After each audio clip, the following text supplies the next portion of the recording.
नमस्कार, मैं श्यामगिरी। आप देख रहे हैं टीएफडी इंडिया न्यूज 24। टीएफडी इंडिया न्यूज 24 में आप सभी दर्शकों का स्वागत है। प्रधानमंत्री मोदी की बैठक में भी घमासान हो गया। दो नेताओं ने दे दिया इस्तीफा और मोदी के खिलाफ बगावत शुरू। इन मुद्दों पर हम चर्चा करेंगे कि बड़ी अहम है। 3 भागों में इसे बांटते हैं कि मोदी की बैठक में घमासान। इस वक्त प्रधानमंत्री नरेंद्र मोदी की अलग अलग कारणों बस बैठकों का दौर लगातार जारी है, क्योंकि देश एक ऐसे हालात में आ गया है। बैठक में क्या फैसला हो रहा है वह चीजें तो बाहर निकल करके नहीं आ रही है, क्योंकि यह सरकार शुरू से इस देश से हर चीजें छिपा रही है और घमासान अंदर मचा हुआ है। सरकार के अंदर भी और भारतीय जनता पार्टी के अंदर भी घमासान मचा हुआ है, जिसको लेकर के आज और 2 बड़े नेताओं ने इस्तीफा दे दिया। अब नितिन गडकरी के बयान, अन्नामलाई के इस्तीफे और बाकी इस्तीफों की लाइन इस बात की तरफ इशारा करती है कि भारतीय जनता पार्टी के अंदर सब कुछ ठीक ठाक नहीं है। जब बड़े गद्दावर नेता इस्तीफा देने लगे और आरोप लगाए तो फिर मामला गड़बड़ है। अब ऐसे में प्रधानमंत्री नरेंद्र मोदी की बैठक कई कारण बस है और चिंता तो लाजमी है। जब काकरोच, जिन बेरोजगारों को हमारे देश के सीजीआई ने काकरोच कहा, वह सड़क पर उतर गए, तो वह संकट भरा तो है, सरकार के लिए चुनौती सही नहीं है। और ऐसे में चंद्रबाबू नायडू मोदी का साथ छोड़ करके सीजेपी को समर्थन दे दे तो फिर संकट और भी गहरा है। और इन चीजों को लेकर के चंद्रबाबू नायडू ने मोदी सरकार को पहले अल्टीमेटम दिया था, जब इंस्टाग्राम पर काकरोच के 2 करोड़ फॉलोअर पार हो गए।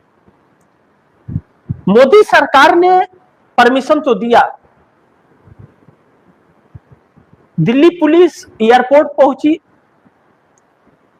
वहां से सीजीपी के संस्थापक को जिस तरह से परमिशन दिया, सिग्नेचर कराया, बोला कि आपको 10 बजे से 5 बजे तक के लिए परमिशन देते हैं, और सीधा वहां से गाड़ी में बिठा के लाके जंतर मंतर छोड़ दिया। इससे यह तो साफ है कि दे दिया, लेकिन यह युवा 5 बजे टाइम खत्म होने के बाद यह उठने को तैयार नहीं, हम नहीं जाएंगे, इस्तीफा दो पहले। धर्मेंद्र प्रधान शिक्षा मंत्री का मामला फंस गया, पुलिस ने इन लोगों को उठा करके बाहर कर दिया। लेकिन इस धरना प्रदर्शन में काकरोचों के हिंदू महासंगठन के लोग पहुंच गए, अब बोले हम काकरोच को मचल देंगे। मतलब अपनी मांग रहे हैं तो मचल देंगे काकरोच। काकरोच किसने संज्ञा दी? सीजीआई ने। यह पढ़े लिखे डिग्री वाले बेरोजगार हैं और पेपर लीक के शिकार है। अब ऐसे में सरकार घिर गई। चंद्रबाबू नायडू ने इन काकरोच जनता पार्टी वालों को समर्थन कर दिया। अब ऐसे में पीएम मोदी का साथ छोड़ करके जब चंद्रबाबू नायडू भी सीजेपी को समर्थन कर रहे हैं, सोनम वांगचुक समर्थन कर रहे हैं, विजय थलापति ने समर्थन किया, हर किसी ने समर्थन किया, उन छात्रों को समर्थन किया जो आहत है इस सरकार की गलत नीतियों से, पेपर लीक से परेशान है, उनका भविष्य दांव पर लगा, इस चीज को समर्थन किया जा रहा है। ऐसे में नरेंद्र मोदी की मुश्किल बढ़नी शुरू है। अब इन छात्रों ने शनिवार को फिर जंतर मंतर पर आने की बात कही। उस वक्त का माहौल क्या होगा और इनकी रणनीति क्या होगी, यह तो देखने वाली बात होगी। लेकिन इस बैठक में, इस छात्रों के आंदोलन में मीडिया ने भी अपना खेल करने की कोशिश की, जिसे मीडिया वालों को आक्रोश का सामना करना पड़ा और इन बच्चों ने गो बैक के नारे लगाए। लेकिन इन सब चीजों पर भारतीय जनता पार्टी परेशान है, मोदी जी परेशान है, बैठक का दौर है, बैठक का नतीजा नहीं निकल पा रहा है और नतीजा शिक्षा मंत्री धर्मेंद्र प्रधान के इस्तीफे से निकलेगा। इस्तीफा हो जाए तो यह बच्चों का धरना बंद हो जाएगा। और इसी बात को लेकर के राहुल गांधी भी आक्रामक है, इसी बात को लेकर के यूथ कांग्रेस भी आक्रामक है, लगातार महीने दिन से सड़क पर है। और एनएसयूआई भी इसी चीज को लेकर आक्रामक लगातार 1 महीने से सड़क पर है। अब अभी सरकार इन संकटों से उबर नहीं पा रही है। आर्थिक तंगी को लेकर के आरबीआई ने अलर्ट घोषित कर दिया है कि बहुत बड़ी आपदा आने वाली है, उससे बचा नहीं जा सकता। और दूसरी चीज, अब प्लास्टिक के नोट निकलेंगे, यह सारे नोट बंद होंगे, यह भी आरबीआई ने ट्रेलर दिखा दिया। और दूसरी तरफ मोदी सरकार संकट में घिर रही है कि एनडीए गठबंधन के अंदर भी घमासान मचा हुआ है। और एनडीए गठबंधन के अंदर का घमासान एकनाथ शिंदे को लेकर के जो बातें कही जा रही है कि एकनाथ शिंदे अपने 54 विधायक और 7 सांसदों के साथ घर वापसी की तैयारी कर रहे हैं, यानी कि दोनों टूटी हुई शिवसेना जो है वह एक हो जाएगी। और यह एक होने का मतलब है कि यह माना जा सकता है कि एनसीपी भी शायद एक हो जाए। यह चीज संकट भरा है। और चंद्रबाबू नायडू जिस तरह से रंग बदल रहे हैं, उस तरह से चंद्रबाबू नायडू का कोई ठिकाना नहीं लग रहा है। लेकिन इंडिया गठबंधन की जो बैठक रविवार को हो रही है, इससे डीएमके बाहर हो गई है, टीवीके की एंट्री हो रही है। अब टीवीके की एंट्री हो रही है, विजय थलापति की, डीएमके बाहर हो गई है, डीएमके स्वयं बाहर हुई है। और ममता बनर्जी के टीएमसी का अभी कोई ठिकाना है नहीं, क्योंकि टीएमसी टूट गई है। और टूटने के बाद जो टूटे हुए 60 विधायक थे, उसमें से 35 विधायक तकरीबन फिर संपर्क में आए, लेकिन बैठक में वह नहीं आए। इससे अभी कुछ अंदाज लगा पाना मुश्किल है। लेकिन इसमें कहीं ना कहीं दो चीजें बहुत आशंकित कर रही हैं कि ममता बनर्जी कहीं ऐसा तो नहीं कि टूटी हुई पार्टी को जोड़ने के लिए भारतीय जनता पार्टी से कंप्रोमाइज कर रही हैं। कुछ भी हो सकता है, क्योंकि ममता बनर्जी की पार्टी अगर खत्म हो गई, टूट गई, तो असली सिंबल बागियों के पास चला जाएगा। और उसके बाद ममता बनर्जी कहीं की नहीं रहेंगी। सत्ता तो फिर नहीं आनी है अब ममता बनर्जी की, कोई सवाल ही नहीं है। अब ममता बनर्जी बंगाल में सत्ता उस वक्त तक नहीं काबिज कर सकती हैं, पा सकती है, जब तक नरेंद्र मोदी प्रधानमंत्री हैं, या ममता बनर्जी भी जाती है। अब ममता बनर्जी कंप्रोमाइज हो जाएंगी या ममता बनर्जी हिम्मत दिखा देंगी। थोड़ी हिम्मत अगर ममता बनर्जी ने दिखा दी और अपने पार्टी को टूटने से बचा करके और सड़क पर एक साथ दिख गई, तो फिर नरेंद्र मोदी की मुश्किलें बढ़ जाएंगी। Narendra Modi one nation one election और डिलिमिटेशन के तरफ बढ़ रहे हैं। ऐसे में इंडिया गठबंधन की जो बैठक है, डीएमके बाहर हो चुकी है, समाजवादी पार्टी 37 सांसदों के साथ एक मजबूत है, और टीएमसी टूट चुकी है।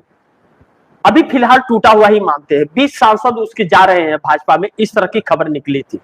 भगवान न करे कि वह जाए, लेकिन अगर चले जाते हैं तो ममता बनर्जी के पास कुछ बचता नहीं है। तो समाजवादी पार्टी है, समाजवादी पार्टी क्या इंडिया गठबंधन की हिस्सा रहेगी या वह अलग हो जाएगी, यह एक बहुत बड़ा सवाल है।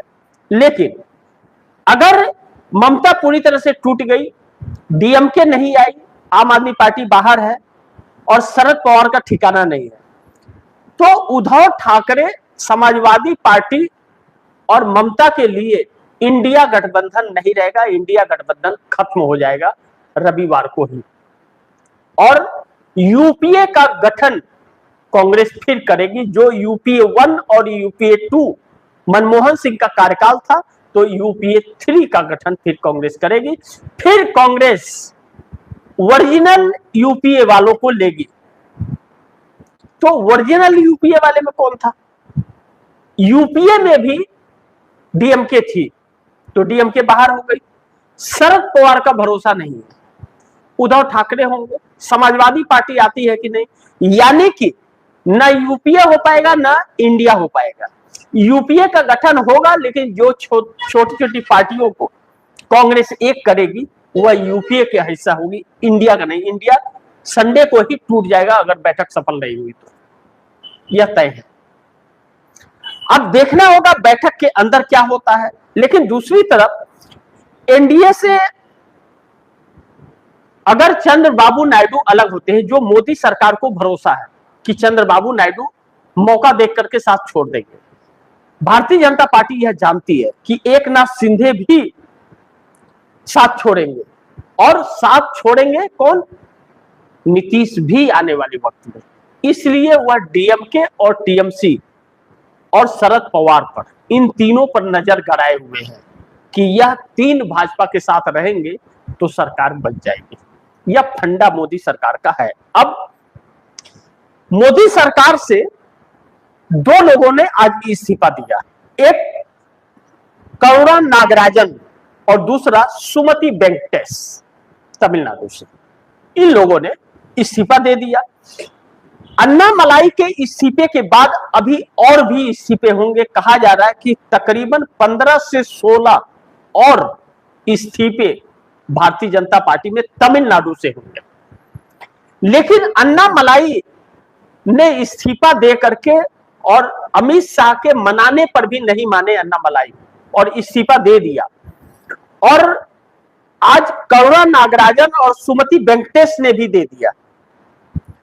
ऐसे में भारतीय जनता पार्टी के लिए बहुत बड़ा यह झटका है, क्योंकि इसके बाद अब तकरीबन 15 से 16 और बड़े नाम शामिल हो सकते हैं।